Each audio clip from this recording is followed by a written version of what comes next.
iniciar então a audição ao Dr. Rui Pinto, no âmbito da sua indigitação para o cargo de administrador do Conselho de Administração do Banco de Portugal. Sr. Doutor, o senhor será administrador do Banco de Portugal e a minha primeira pergunta vai pretender, em nome dos portugueses que me elegeram, avaliar o quadro ético-moral de Vossa Excelência. Os administradores do Banco de Portugal ganham apenas 15.000 euros vezes 14 meses ao ano. São 210.000 euros por ano. Vossa Excelência tem 45 anos e vai ganhar, neste momento, mais do dobro do que o Presidente da República e até mais, imagine-se, do que o Presidente da Reserva Federal Norte-Americana, que é só a maior economia mundial. Portanto, em 2022, e queria também fazer aqui um contrapeso destes valores, depois de 7 anos do governo do PS, ajudados em grande medida pelo PCP e pelo Bloco de Esquerda, temos em Portugal uma pensão mínima de 278 euros e um salário mínimo de 705 euros. Portanto, isto quer dizer que Vossa Excelência vai ganhar 53 vezes mais do que a pensão mínima e 21 vezes mais do que o salário mínimo nacional. Portanto, a minha pergunta é: tendo o senhor nascido 3 anos depois da Revolução de 74, o que é que lhe diz a sua consciência sobre isto? Sendo formado na Universidade Católica, o que diz o seu quadro ético-moral sobre a justiça social do seu salário? Vossa Excelência, gostaria de o ouvir sobre este assunto que muito me preocupa e preocupa também todos os portugueses que nos estão a ouvir lá em casa. Avancemos então para a análise do seu currículo vitae.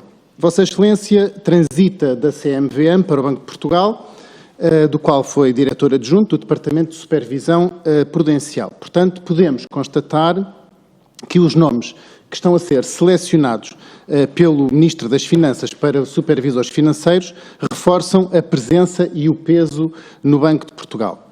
Esta presença contraria a intenção pretendida e comunicada nos últimos anos pelas autoridades e que o próprio Dr. Mário Centeno, enquanto Ministro das Finanças, defendeu, que era equiparar o peso da Comissão de Mercado de Valores Imobiliários, portanto da CMVM, da Autoridade de Supervisão de Seguros e Fundo de Pensões, a ASF, e equipará-los ao supervisor bancário.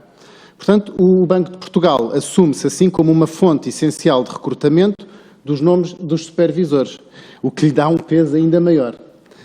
Fora do Banco de Portugal, o Governo também recorreu ao mundo académico, onde é relativamente mais fácil de recorrer, tendo em consideração as regras de incompatibilidades e conflitos de interesses que, apesar de tudo, ainda têm que ser respeitadas. Portanto, as minhas questões, em seguida ao quadro ético-moral, é se concorda e considera positiva esta rotação entre quadros, entre as entidades supervisoras. É uma verdadeira porta giratória entre entidades sobre a alçada do Estado, que todas supervisionam-se o mesmo mercado, os mesmos mercados, e há aqui uma roda de cadeiras. Segundo, é se concorda com a presença e o peso que o Banco de Portugal tem entre os supervisores financeiros. E se concorda, quais é que são as vantagens que vê nisso? Depois gostava também de perguntar se não considera esta limitada e fechada rotação de quadros e entre reguladores financeiros que afasta muitas vezes as figuras com a experiência empresarial. E isso não afasta também os supervisores da economia real que são supervisionados. Seria, do nosso ponto de vista, muito bom que a economia real também tivesse os seus representantes nas entidades de supervisão. Vemos também que o Sr. Rui Pinto, no passado recente, e todos nós temos memória disso, conheceu os resultados de certas auditorias bancárias que foram feitas do nosso país.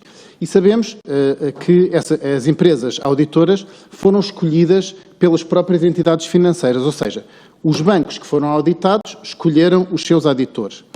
Isto, naturalmente, criou uma desconfiança na opinião pública e criou a desconfiança em muitos dos lesados que depois se vieram a descobrir. É uma desconfiança, a meu ver, mais do que natural, tendo em conta os resultados dessas auditorias, que apenas a posteriori se veio a descobrir que não eram absolutamente verdadeiros. Assim, deixo as últimas perguntas. Qual será a sua opinião, a opinião de Vossa Excelência, sobre o modelo ideal para a contratação destas empresas de auditoria no setor bancário? Se fará sentido serem escolhidas e contratadas pelos próprios bancos que vão auditar? Se não se deveria ser o Banco de Portugal a escolher essas empresas e até lançar concursos internacionais para que elas fossem escolhidas? E se a Vossa Excelência é a favor do quadro legal e de um quadro legal global e robusto que desse reais garantias de independência às auditorias que são feitas e aos auditores que são auditados. Muito obrigado. Muito obrigado, Sr. Muito obrigado, Sr. Presidente. Queria agradecer ao Dr. Rui Pinto por ter enfrentado as perguntas e ter esclarecido, ter endereçado algumas das perguntas que lhe deixei. Obviamente, não tendo escolhido responder a outras, pelo tempo que dispunha, percebo perfeitamente. E agradeço-lhe, sinceramente, ter respondido. Mas a Vossa Excelência afirmou que escolheu a resposta redonda, a resposta do sistema, que diz que o sistema paga estes valores para captar quem veio do mercado. Mas Vossa Excelência não veio do mercado, Vossa Excelência veio da CMT, da CMVM e veio também antes do próprio Banco de Portugal. Portanto, este argumento não colhe aqui. E, além disso, parece-me estranho que alguém consiga afirmar com seriedade que o mercado de salários em Portugal é assim tão mais alto do que, por exemplo, como o dos Estados Unidos. Porque não sei se o Presidente da Reserva Federal Americana, o Sr. Jerome Powell, é menos profissional que o Sr. ou se é menos profissional que o Dr. Mário Centeno, até porque o Dr. Mário Centeno também ainda recebe mais, não é? Recebe 17.000 euros por mês. Portanto, em Portugal não pode ser assim tão difícil recrutar pessoas por ordenados mais baixos do que o Banco de Portugal paga, porque os americanos conseguem, se os americanos conseguem, que são a maior economia do mundo e o maior mercado do mundo, com certeza em Portugal também se conseguiria. E, portanto, o que eu sinceramente gostava de ter ouvido o Sr. Doutor, a Vossa Excelência, falar era que, por exemplo, gostava que tivesse dito que estava disposto, neste Conselho de Administração que vai integrar, a propor uma redução de salários, como, por exemplo, o meu partido, o Partido Chega, já propôs para os próprios deputados aqui na Assembleia da República. Isso é que eu gostava de salários e de regalias, porque eu só estou a falar do salário, nem estou a falar das regalias que terá como administrador do Banco de Portugal. Depois também ouvi falar, o Sr. Vossa Excelência falou sobre abnegação.